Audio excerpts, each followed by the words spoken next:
On April 9, 1942, after months of brutal fighting in the Philippines, American and Filipino forces on the Bataan Peninsula were finally forced to surrender to the Imperial Japanese Army. Exhausted, starving, and ravaged by disease, more than 70,000 prisoners of war were taken into custody.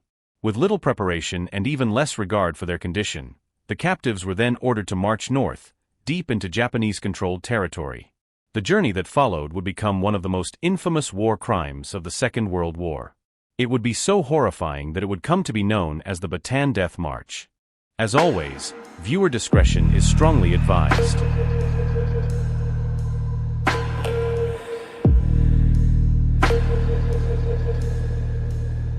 To understand how the Death March came to be, you have to go back to the days immediately following the attack on Pearl Harbor.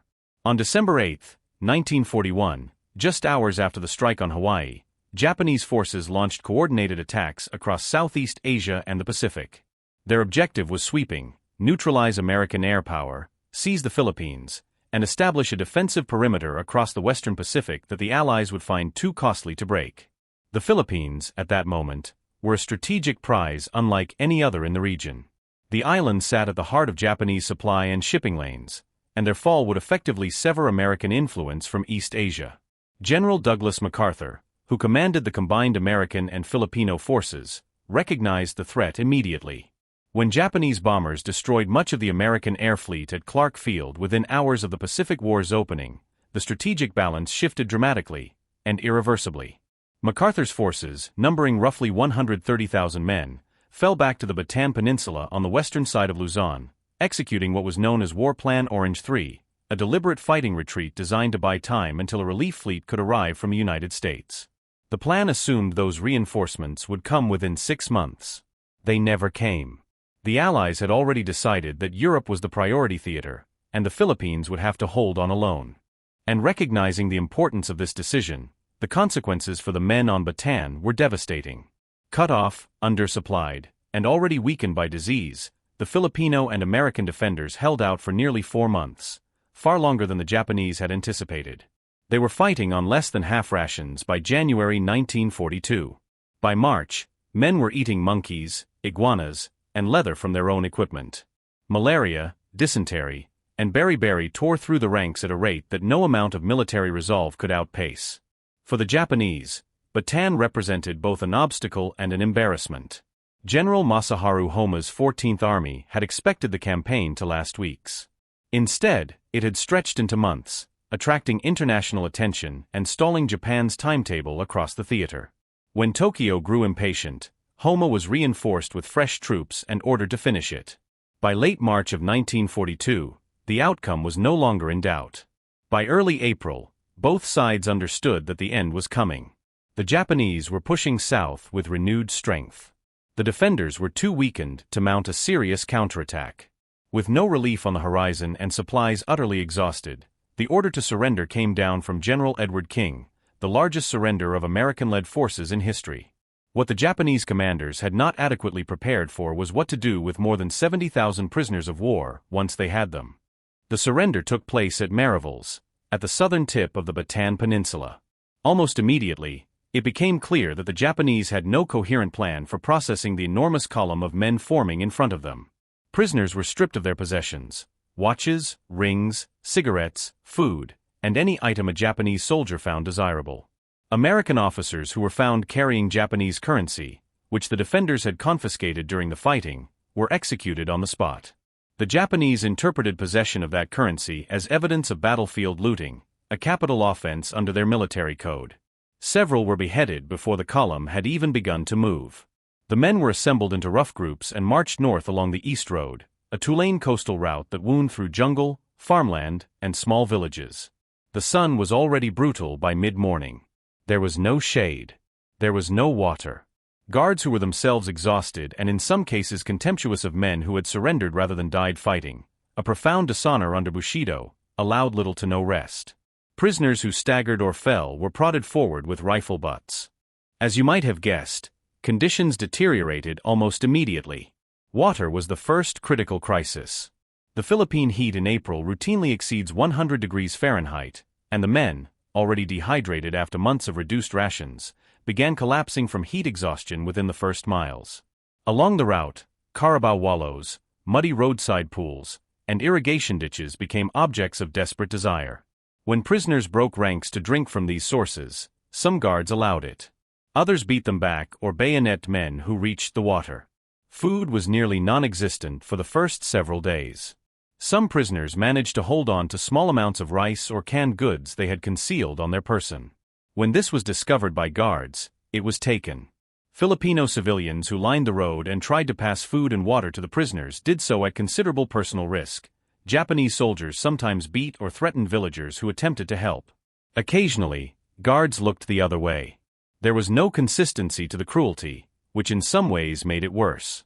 The men never knew what a given guard would do. Among those marching was Sergeant Leon Beck, a young American soldier from the 31st Infantry Regiment. Beck would later testify to American investigators that on the second day of the march, he witnessed a fellow prisoner, a young Filipino soldier, feverish and barely able to stand, fall to his knees in the road. A Japanese guard approached him, ordered him to stand, and when the man could not rise, drove a bayonet through his back. Beck watched the man die in the road as the column moved around him and continued north. Beck said he kept walking because stopping meant dying.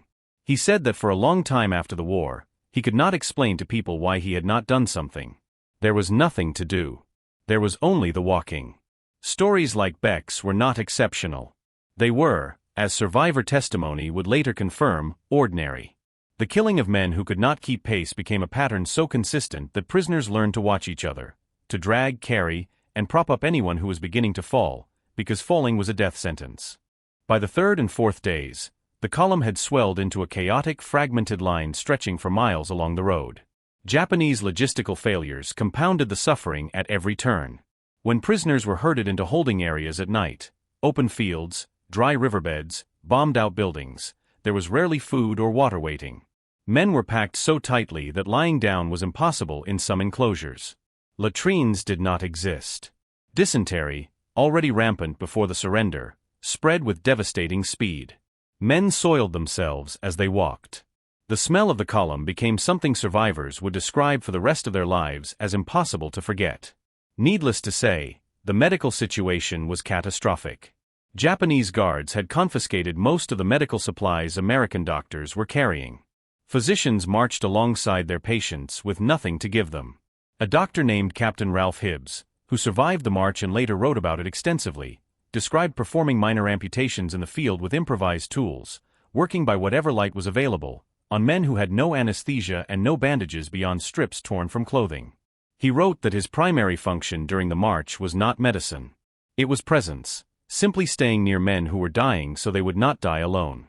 Word of this spread rapidly among the guards as well, that American medical officers were attempting to care for prisoners, and reactions varied widely.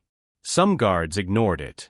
Others deliberately targeted doctors and medics, either from spite or from a perception that men capable of walking and providing care were demonstrating too much independence. Not every Japanese soldier on the march was a killer. Survivors consistently noted, in the decades of testimony that followed the war, that there were guards who quietly slipped food to prisoners, who looked away when men broke ranks to drink, who applied light pressure to their rifles rather than striking. One account, recorded by a Filipino survivor named Vicente Bermez, described a young Japanese guard. He estimated the boy was no older than 17, who during a rest stop knelt beside a Filipino prisoner too weak to walk and gave the man his own water canteen, then stood and pretended not to have done so when an older guard walked past. Bermez said he thought about that boy for years afterward. He said it was important to him that such a thing had happened. Not because it absolved the larger crime, it did not, and he was clear about that, but because it meant the cruelty was a choice, not an inevitability. The men who killed and the men who gave water were wearing the same uniform. That distinction mattered to him. The worst single atrocity documented along the route of the Death March occurred near the barrio of Pantingan, in the hills above the Bataan Peninsula, where a group of Filipino officers and soldiers, estimates range between 350 and 400 men, were separated from the main column on April 12. They were marched into a ravine, bound, and executed. Their bodies were discovered after the war by investigators and identified through personal effects. The men had been officers, educated professionals, soldiers who had fought under the American command structure and were likely considered by their captors to be particular threats if they ever escaped or were repatriated. The Pantingan massacre remains one of the most documented single incidents of the march, and one of the central pieces of evidence presented at the post-war trial of General Homa. Across the broader march, beatings, random shootings, and bayonetings occurred daily and with little apparent provocation. Prisoners who wore glasses were sometimes targeted by guards who believed that educated men, those who needed to read, were more likely to be officers and therefore more dangerous. Men who made eye contact with certain guards were struck. Men who failed to bow were struck. Men who bowed too slowly were struck.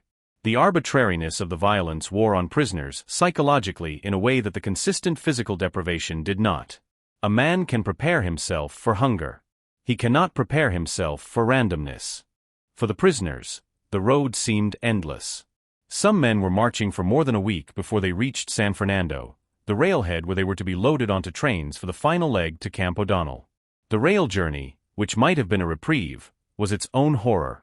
Men were packed into steel boxcars designed for cargo, not people, 60, 70, 80 men to a car, in temperatures exceeding 110 degrees inside the sealed compartments. Men fainted standing up. Some died standing up, unable to fall because the car was too crowded. When the doors were finally opened at Kappa Station, the survivors poured out into the sunlight and then walked the final 8 miles to Camp O'Donnell on foot. Historians estimate that between 5,000 and 10,000 men died on the march itself. The range reflects the difficulty of accounting for Filipino soldiers whose deaths were not systematically recorded. American deaths on the march number somewhere between 500 and 650. The rest perished in the weeks and months following arrival at Camp O'Donnell, where conditions were so catastrophic that the camp was eventually abandoned by the Japanese and the surviving prisoners dispersed to other facilities. At O'Donnell, American prisoners were dying at a rate of roughly 30 per day. Filipino prisoners were dying at 10 times that rate. As many as 26,000 Filipino soldiers died at O'Donnell in the months after the march, a number that exceeds the death toll of the march itself by a significant margin. For a long time, the full story remained largely unknown to the American public. The fall of Bataan was reported. It was impossible to conceal the largest surrender in American military history, but the specific details of what had happened to the prisoners were suppressed by the United States government, which feared that widespread knowledge of the atrocities would demoralize the public and potentially compromise negotiations over prisoner exchanges. The story broke in January 1944, nearly 2 years after the march, when the War Department released survivor testimony it had been holding since late 1943.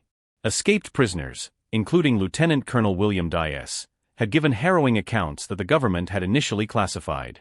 When Dias died in a plane crash in December 1943, his family pressed for publication of his account, and public and congressional pressure finally forced the administration's hand. On January 28, 1944, newspapers across America ran the story simultaneously, under banner headlines. The reaction was immediate and volcanic. Public outrage served a purpose the government had not initially anticipated. It hardened civilian resolve at a point when the Pacific War was still costly and far from won. War bond sales surged. Recruitment posters featuring Bataan proliferated. "Remember Bataan" became a rallying cry that named both a place and a promise. Of the more than 70,000 men who began the march in April of 1942, fewer than 54,000 survived to reach Camp O'Donnell. The others had died along the road, from heat, from thirst, from disease, or from the deliberate violence of their captors. Of those who did arrive, thousands more would be dead within weeks. All told, as many as 40,000 Filipino and American prisoners lost their lives as a direct consequence of the march and its immediate aftermath. The trial was not without controversy. Some legal observers argued that command responsibility, as applied to Homa, set a precedent that could implicate Allied commanders as well, and that the proceedings lacked the procedural rigor of a civilian court. Homa himself maintained until his death that he had not known the full extent of what was happening to prisoners. Whether that was true has never been definitively established. In the years and decades that followed, the Bataan Death March was formally commemorated in both the United States and the Philippines. A national memorial to Filipino and American soldiers stands today near the site of the original march route. In 2009, a delegation from Japan's parliament visited the Bataan Memorial and offered a formal statement of remorse, a gesture that came 67 years after the march itself. For some survivors still living at that time, the acknowledgement meant a great deal. For others, it came too late for the men who had not lived to receive it. While this came decades after the war, The gesture was seen as an important step toward recognizing the hardships faced by the men of Bataan and honoring those who did not survive the march. When the war ended in August 1945 and Allied forces began liberating the surviving prisoners of the Pacific Theater, many of the men who had marched out of Bataan were still alive, scarred, emaciated, and haunted but alive. MacArthur, who had been ordered to leave the Philippines in March 1942 and had promised to return, fulfilled that pledge in October 1944 when American forces landed at Leyte Gulf. By February 1945, Manila had been recaptured. The Philippines were liberated at an enormous cost, and the men who had held Bataan long enough to matter were finally free. Justice came swiftly, if incompletely. General Masaharu Homma was arrested in September 1945, tried by a United States military tribunal in Manila, and convicted of war crimes in February 1946. The charge was not that he had personally ordered the specific atrocities of the march, but that he bore command responsibility for the conduct of his forces, that he had either known or should have known what was happening to prisoners under his authority. If you made it this far, thank you so much for watching. This one was a heavy one, and I appreciate you sticking with it. Thanks again, and hopefully I'll see you in the next one.